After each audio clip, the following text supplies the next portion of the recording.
Bonjour, nous allons reprendre un petit peu les vecteurs aujourd'hui.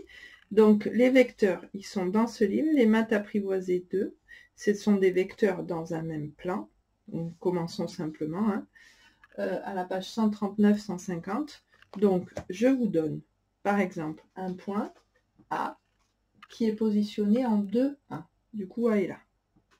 Et un point B qui est positionné en 5, 3. Du coup, B est là. On peut parler du vecteur AB qui va représenter en fait le déplacement de A à B. Du coup, qu'est-ce qu'on a fait pour aller de A à B? On est parti de A, on a avancé de 3 et on est monté de 2. Nous pouvons donc parler du vecteur AB et nous pouvons donner ses coordonnées. Le vecteur AB, c'est 3, 2. Donc, pour le trouver par le calcul, si on n'a pas le dessin, ben c'est très simple.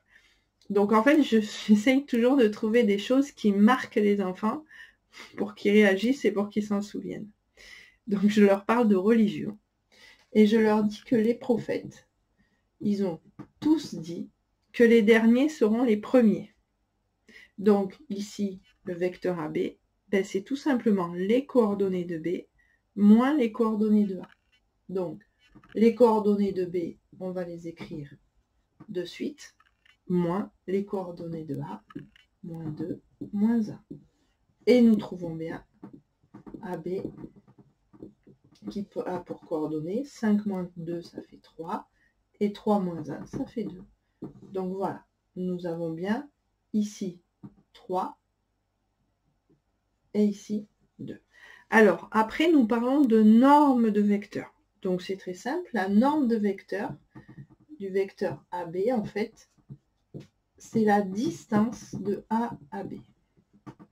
Et cette distance de A à B, ben, tout simplement, regardez, qu'est-ce qui se passe ici? On a un triangle rectangle. Voilà. Et ben, on se souvient du théorème de Pythagore. Le théorème de Pythagore nous dit que ça au carré, c'est égal à ça au carré plus ça au carré. Du coup, AB, c'est égal à la racine de 3 au carré plus 2 au carré. Ce qui nous fait racine de 9 plus 4, racine de 13. Voilà.